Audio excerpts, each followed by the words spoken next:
Bonjour, bonsoir. Alors maintenant que vous commencez l'exercice 1, une dernière petite introduction. Sur cet exercice 1, nous allons commencer par modeler des cailloux en allant du plus simple vers le plus complexe.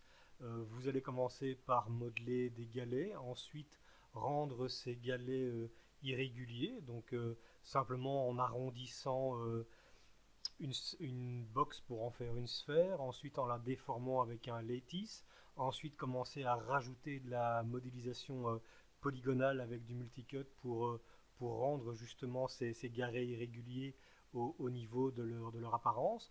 Par la suite, vous pourrez envisager à ce moment-là des objets légèrement plus complexes avec des opérations booléennes qui vont consister à chanfreiner les bords ou les angles d'objets simples pour en faire des objets plus riches visuellement.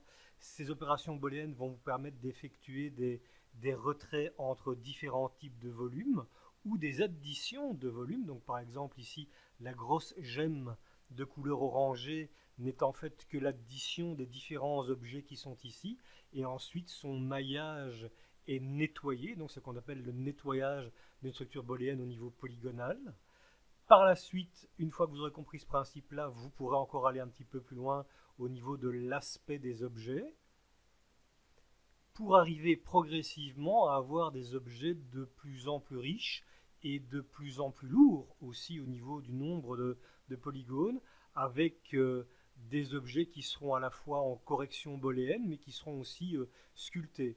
Et on voit tout de suite la différence entre des objets qui sont dits sculptés et des objets qui sont vraiment au tout début de l'exercice 1, c'est-à-dire en fait la quantité de polygones, mais aussi, et ça va de pair, plus la quantité de polygones augmente, plus la capacité à produire du détail avec des objets plus définis commence à devenir intéressante. Et on peut à ce moment-là aller jusqu'à des extrémités, même si je ne vous encourage pas à pousser si loin dans le détail. Vous pouvez le faire si vous avez le temps. Ce sera à vous de voir au niveau de la gestion de votre planning.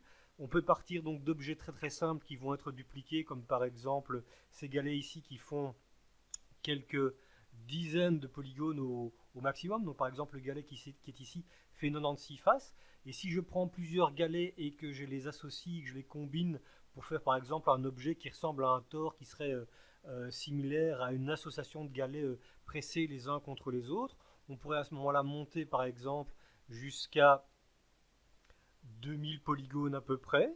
On le voit bien ici, c'est stipulé sur mon HUD. Et alors si je vais encore plus loin, si je vais jusque dans le délire, on pourrait avoir des objets qui, une fois sculptés et une fois retopologisés, c'est important, pourraient monter jusqu'à, par exemple, ici, on est à 5500 polygones à peu près, mais on peut encore aller plus loin. Et donc, par exemple, l'escalier qui est un petit peu plus formel, qui est ici, lui va monter jusqu'à également aux alentours de 5138 polygones. Et alors, l'espèce de morceau de terrain légèrement déformé qui est ici, celui-ci, par contre, effectivement, on serait à 15 000 polygones, mais attention, on a un objet qui est beaucoup plus riche sous tous les angles. Il faudra veiller à réfléchir à justement la quantité de polygones en fonction de l'intérêt visuel. De même, vous trouverez des astuces comme par exemple ne pas modéliser le bas des objets pour ne pas avoir de polygones inutiles dans certains contextes. C'est également le cas pour cet objet-ci qui a été produit à l'aide d'une booléenne de départ et qui a ensuite été corrigé au niveau de son maillage. C'est le cas aussi, donc si je regarde, je vois que cet objet-là ne possède pas de polygones sous sa partie inférieure non plus.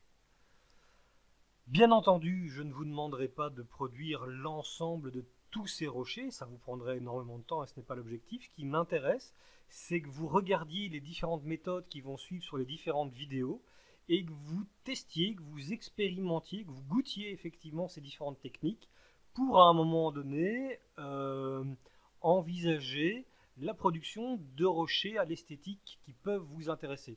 Ce qui est présent ici en exemple n'est pas limitatif, c'est-à-dire qu'il s'agit de quelques objets qui vont pouvoir être produits dans les vidéos suivantes, mais vous n'êtes pas obligé de les faire tous. Si vous avez envie de vous concentrer sur des roches ou des gemmes de type cristalline, vous allez voir que finalement avec très peu de polygones, il est possible d'arriver à des résultats. Des galets, c'est la même chose avec très peu de polygones. Si maintenant vous voulez envisager des rochers un petit peu plus structurés et un petit peu plus détaillés, il vous faudra effectivement un petit peu plus de polygones. C'est l'objectif, c'est qu'à terme, vous alliez de forme au départ très très simple sur quelques dizaines de polygones maximum à au maximum des objets qui pourront aller jusqu'à 1000-1500 polygones pièces, mais qui vous donneront aussi plus de plaisir sur le plan visuel, puisqu'ils vont disposer à ce moment-là de plus de détails. Ça va?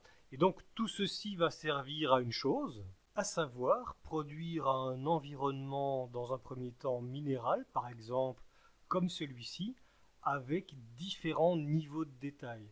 Donc vous aurez par exemple sur quelques polygones des débris qui ici quand on les regarde séparément sont très très légers au niveau de leur maillage, ensuite suivi sur des cailloux ou des rochers simples qui ne sont pas beaucoup plus lourds au niveau polygonal, un petit peu plus riches seulement, pour arriver au final à des objets qui peuvent être plus riches mais aussi plus grands, comme celui-ci, vous avez déjà vu tout à l'heure, ou même celui-là, l'escalier, qui lui effectivement revient à plusieurs milliers de polygones sur son ensemble. Alors bien entendu, je n'impose pas le type de design que vous allez produire. Ce qui m'intéresse, c'est que petit à petit, vous alliez de l'informe vers le formel, vers l'objet qui produit petit à petit du sens visuellement. Il est clair que l'escalier ou l'anneau de galet qui est ici génère plus de signification visuellement, plus de sens, que les petits rochers qui sont informes ici, ou même que les petits débris qui sont amalgamés ici avec un outil de distribution comme le Mesh Placer. D'accord? Donc, si vous devez retenir une chose au niveau des objectifs à atteindre pour cet exercice 1, c'est la construction de, par exemple, 3 catégories d'objets, des cailloux ou des débris de polygones qui ne vont presque rien coûter en mémoire, qui vont coûter plus ou moins de 50 à 100 polygones maximum pièces, donc 3 ou 4 d'entre eux, pas plus. Vous allez ensuite produire, donc ça c'est pour les petits fragments qui sont ici, qui sont répétés. Vous allez ensuite produire des rochers peut-être un petit peu plus riches sur le plan visuel, mais qui vont rester relativement légers en termes de quantité de polygones. Mais là, vous pouvez éventuellement aller un petit peu plus loin, puisque ces objets vont être un petit peu plus grands, donc vous pouvez mettre un petit peu plus de détails. Donc là, vous pourriez aller de 200 à 2000 polygones gros maximum, et ensuite finaliser votre structure, par exemple sur des rochers plus formels qui génèrent du sens, comme par exemple ces deux-ci, qui eux vont pouvoir aller de 2000 jusqu'au maximum à 10 000 polygones. Mais attention, ça ne veut pas dire que vous êtes obligé d'aller jusqu'à 10 000 polygones pour avoir un bon rocher. Il est tout à fait possible d'avoir un très grand rocher de qualité aux alentours de 1000-1500 polygones. Tout va dépendre du niveau de détail que vous allez lui conférer. Ça va?